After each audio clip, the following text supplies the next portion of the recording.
Next, I would like to introduce Simon, a medical marijuana user.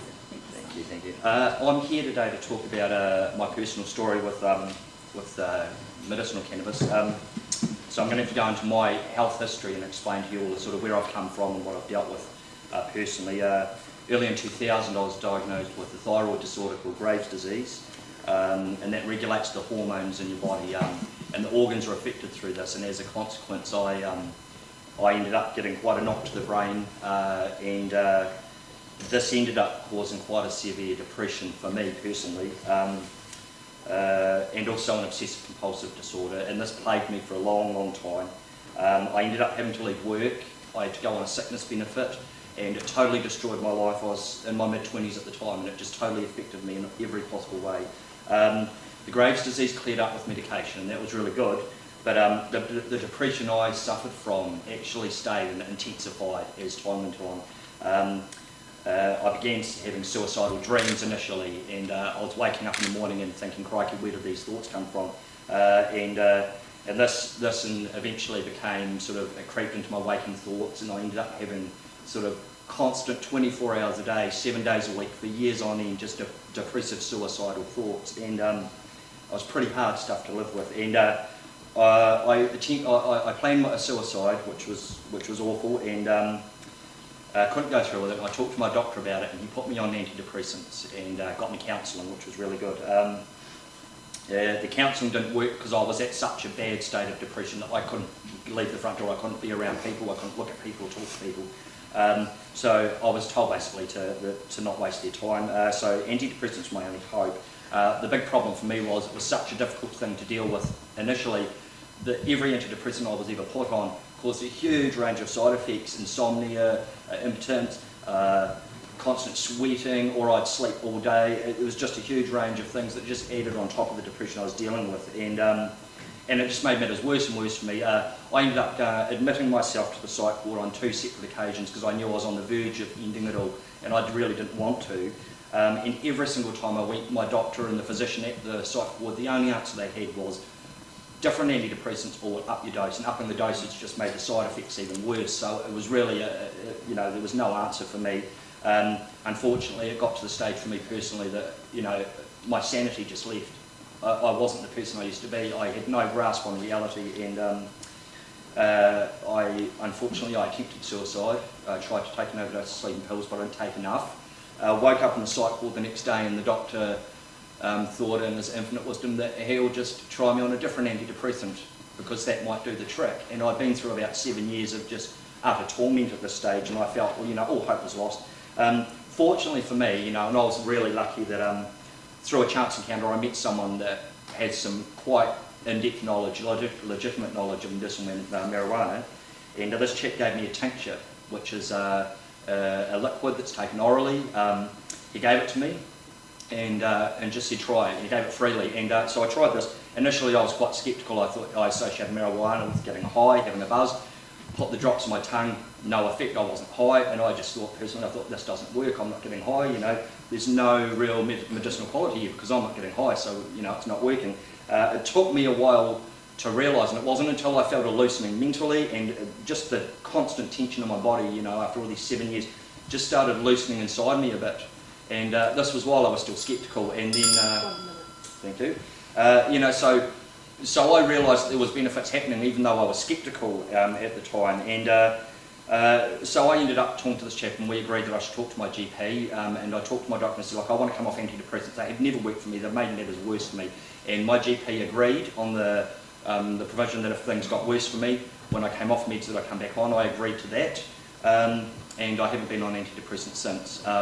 The depression was still there. It didn't cure the depression, but it relaxed me, calmed me enough that I could identify my issues and I could work with them with a clear head. Antidepressants just fogged my mind to the point that I just couldn't identify where I was mentally. 30 seconds. I'll just end by saying that when I was on antidepressants, I was living in misery. I was on a benefit. There was just no hope for me, and I was suicidal. And on a tincture, which didn't get me high, I was functioning very clearly. I now lead a happier life. I'm married now, I have interests and hobbies, I work, I pay tax, and it's just had this really positive impact on me. I still have some side effects from the depression that I deal with, but they're just nowhere near what they used to be. And that's my personal story, and I'm just glad I've got a chance to share it with everyone.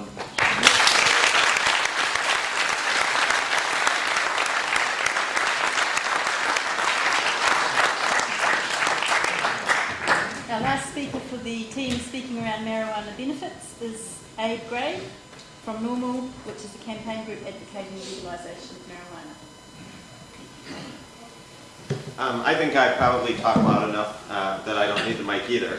And I do have a PowerPoint that I brought here with me that I'll go through quickly in part of my presentation, but there was just a few points that came up, in the course of everybody else's presentation that I thought I should address first.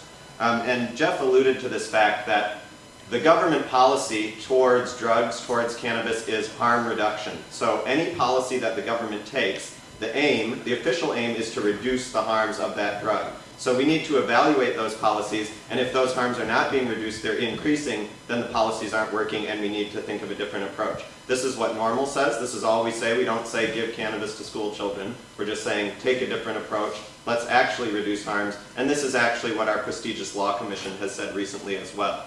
Now, the other point I want to make is a lot of these harms, especially the social harms, like Julian was talking about, the harms of a conviction, things like this, these are harms of prohibition. These harms are created because the prohibition regime is in place. The fact that you can't travel because you have a drug conviction, all they have to do is not convict you.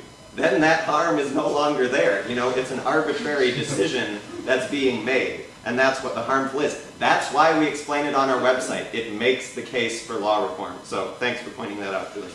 And this is the final thing that I wanted to address, a point that Julian made is people hate cops. Why do you think people hate cops? They're enforcing these unpopular laws. Everyone agrees that cannabis has some harms. What we don't agree is that people who use cannabis who aren't experiencing the harms, informed, educated adults who are choosing to consume cannabis on their own time in their own home to personally relax. Nobody thinks that the police should be coming to their home and, arresting them simply for that fact.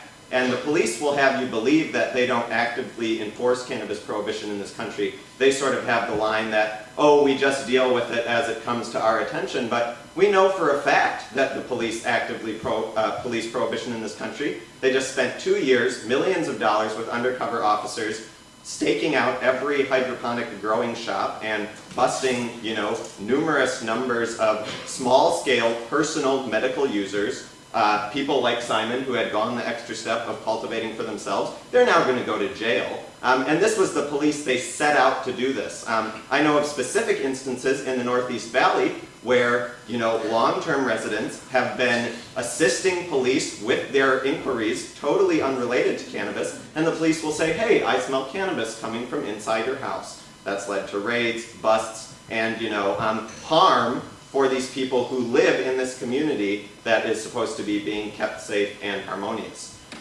So those are just my rebuttal. If there's anything in here that I haven't addressed, I'll just quickly go through this. It's important to point out that cannabis has been cultivated by humankind for over 12,000 years. In the anthropological record, it is without doubt one of the first agricultural crops. There's 5 that are so ancient that we can't tell which one was first. Hemp is one of them. It's a medicine, it's a food, it can be used as a rope, and in that 12,000 year history, it's been prohibited for 100 years. So, all these harms are obviously brand new. This is what it looks like. I couldn't bring an exhibit in. We've got police here. How harmful is it? I think we should put it in perspective. Gavin showed this ranking that the British have done of the harms. Cannabis is 8. Alcohol is number 1. We get 5,000 deaths a year from tobacco, 1,150 from alcohol, around 100 from opiate overdose. No one has ever died from cannabis. And believe me, I've tried. I've tried to overdose. It doesn't work.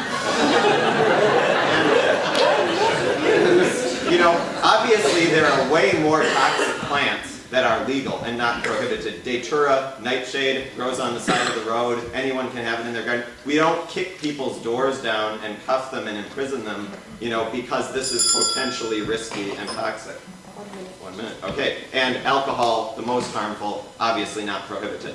So I guess I want to make my final point of cannabis versus alcohol. And we've made this argument in the past. It really riles people up because there's this, you know, deep-seated love of alcohol in New Zealand. But every year that goes by, our case is made more for us, and I can't get away from this argument as much as people don't want me to make it. The alcohol harms in our community are more visible than ever.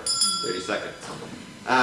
So that's the problem we face now. We have these increasing harms on the street, violence, chaos, social disorder, increased crime. The community wants a response to this. The community wants the government to do something. They want the police to do something. But the government doesn't want to do anything about alcohol because the Rugby World Cup's coming up. So we've got to wait on that. But because all this harm is there every day in front of our face, they have to do something. That means crack down on drugs. They say they're getting tough on P. In reality, they're going after small-time personal cannabis users because it's the low-hanging fruit that's easy to do. And that's why we think cannabis laws should be reformed.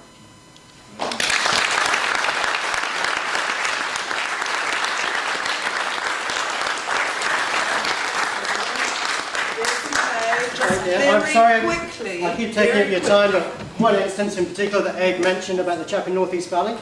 I'm the OC of that matter. I arrested him, and his 16-year-old son had 2 tinnies and a bong in his room. Now, I think the issue is NORML are promoting it for adults, but let's face it, the stuff trickles down. And It'd be pretty good if he had a conviction for the rest of his life, huh? if you don't want a conviction, don't break the law.